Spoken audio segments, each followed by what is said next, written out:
జుట్టు కనుక విరబోసుకుంటే ఇంకొక ప్రమాదం ఏమిటంటే, చిన్నప్పుడు సంధ్యా సమయంలో మేము జుట్టు కనుక దువ్వుకుని బయటకు వచ్చి దువ్వుకుంటే కోప్పడేవారు అమ్మవాళ్ళు. ఏమిటి ఆడపిల్లలకు ఆ మాత్రం తెలియదు, జుట్టు బయటకు వచ్చి దువ్వుకోవడం, లోపలికి ఒక చోట కూర్చొని దువ్వుకోండి అని కోప్పడేవారు. ఎందుకని? ఆ వెంట్రుకలు కనుక ఎక్కడ పడితే అక్కడ వేసేస్తే దాని మీద బ్లాక్ మ్యాజిక్స్ చేస్తారు. ఎందుకని?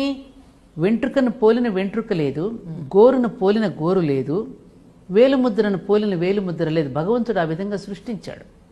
అందుకని ఈ వెంట్రుకలు గోర్లు తీసుకుని వెళ్ళి దుష్ప్రయోగాలు చేసే అవకాశం ఉంది, చేస్తారు కూడా. అందుకని ఉమ్మి వేసి ఎక్కడైనా గోతులో వేసేవారు అమ్మవాళ్ళు. ఆ జుట్టుని ఎక్కడ పడితే అక్కడ వేయనిచ్చేవారు కాదు. దానివల్ల దుష్ప్రయోగాలు చేస్తారని చెప్పి జడను ఎప్పుడు అల్లికతోనే వేసి ఎక్కడ వెంట్రుక కింద పడకుండా అల్లుకోవడం అనేది. దానితో పాటు ఆహార పదార్థాల్లో కనుక వెంట్రుక కనుక చేరితే అది జీర్ణం కాదు. అందుకని కార్తీక మాస వనభోజనాల్లో అప్పుడప్పుడు మనకు తెలియకుండా కనుక వెంట్రుకల ఆహారంలో చేరితే దాన్ని జీర్ణింపజేయడానికి నేరేడికాయలు, రెండోది గుమ్మడికాయ, నేతి బీరకాయ పచ్చడి తప్పకుండా తినమంటారు. దాన్ని బయటికి నెట్టేసే గుణం ఈ పదార్థానికి ఉందిట. అవునండి. ఇంత శాస్త్రీయత ఉన్నదమ్మా ఈ జడ అల్లుకోవడంలో. మరి ఇప్పుడు జుట్టులు ఎవరు విరబోసుకుంటారు? రాక్షసులు విరబోసుకుంటారు. విరబోసుకునేది ఎవరు? మనుషులు విరబోసుకోరు, దయ్యాలు విరబోసుకొని తిరుగుతాయి. మరి అది కరెక్ట్ కాదు. దీనిలో ఇంత శాస్త్రీయత ఉన్నది, అది ఎవరికి నష్టం? అందుకని ఈ జడ అల్లుకోవడంలో కూడా ఇంత శాస్త్రీయమైనటువంటి విధానాన్ని మనకి పెట్టారు. ఇంకా ఏదో అడిగావు? లేదు, ఈ రెండే ఇప్పుడు చెవులు కుడితే కంటి చూపు పెరుగుతుంది. అందుకే పూర్వకాలంలో కుండలాలు మగవాళ్ళు కూడా పెట్టుకునేవారు. ఆక్యూ పంక్చర్ అంటారే, చెవి కుడితే కను చూపు పెరుగుతుంది. గాజులు వేసుకుంటే ఈజీ డెలివరీ అవుతుందమ్మా. అందుకని గాజులు వేసుకునే నరాలు వచ్చి గర్భసంచిని ఆరోగ్యంగా ఉంచుతుందిట. అందుకని సీమంతం అప్పుడు ఎక్కువగా గాజులు వేస్తారు. ఆ శబ్దం ఏమో గర్భస్థ శిశువుకి మానసికపరమైన సంతులనాన్ని కలిగించి ఆనందాన్ని కలిగిస్తుంది.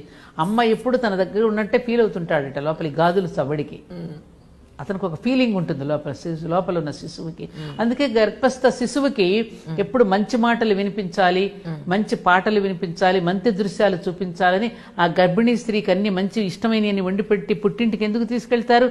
ఆ ప్రేమాభిమానాలను పంచిపెడితే లోపల ఉన్న శిశువుకు కూడా అవన్నీ ఆస్వాదిస్తూ మంచి పౌరుడుగా, మంచి ఉత్తముడుగా పుడతాడని కదా. ఎన్ని పెట్టారు చూడు అంజలి. మరి ఇవన్నీ మళ్ళీ వెనక్కి రావాలి. ఇవన్నీ మన గృహాన్ని గృహస్థాశ్రమంగా తీర్చిదిద్దుకోవడం చేత కావాలి. జీవితాన్ని యజ్ఞార్థంగా మలుచుకోవడం ఏమిటో మనకి తెలిసి రావాలి. ఆ తెలిసి వచ్చినప్పుడు ప్రతి గృహము ప్రతి గృహలక్ష్మి అంటే గుర్తొచ్చింది. పరమాచార్య వాళ్ళు ఒక మాట అన్నారమ్మా, స్త్రీలు దీపాలు లాంటి, లేడీస్ ఆర్ లైక్ ల్యాంప్స్, దీపాలు లాంటి వారు. వాళ్ళు చెడిపోవడానికి కావాల్సిన అవకాశం ఎక్కడా మనం ఇవ్వకూడదు. వాళ్లే కనుక చెడిపోతే ప్రపంచమంతా దిక్కులేనిదైపోతుంది, సమాజానికి చాలా నష్టం జరుగుతుంది. ధర్మానికి ప్రతీకల వాళ్ళు. ఇంకా ధర్మం నిలబడుతుందంటే స్త్రీల వల్లనే.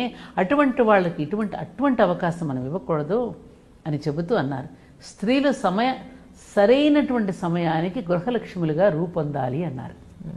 వాళ్ళు హౌస్ వైఫ్ అని చెప్పుకోవడానికి సిగ్గుపడి హౌస్ మేకర్ అంటున్నారు. అవునండి, హౌస్ మేకర్ కరెక్టే, గృహలక్ష్మి. సరైనటువంటి వయసులో గృహలక్ష్మిగా రూపొందాలి అన్నారు. బాగా అర్థమైందా నీకు? అవునండి. వాళ్ళ జరుగుతోందా? 30 సంవత్సరాలు అయ్యే వరకు పెళ్లిళ్ళు చేసుకోవడం.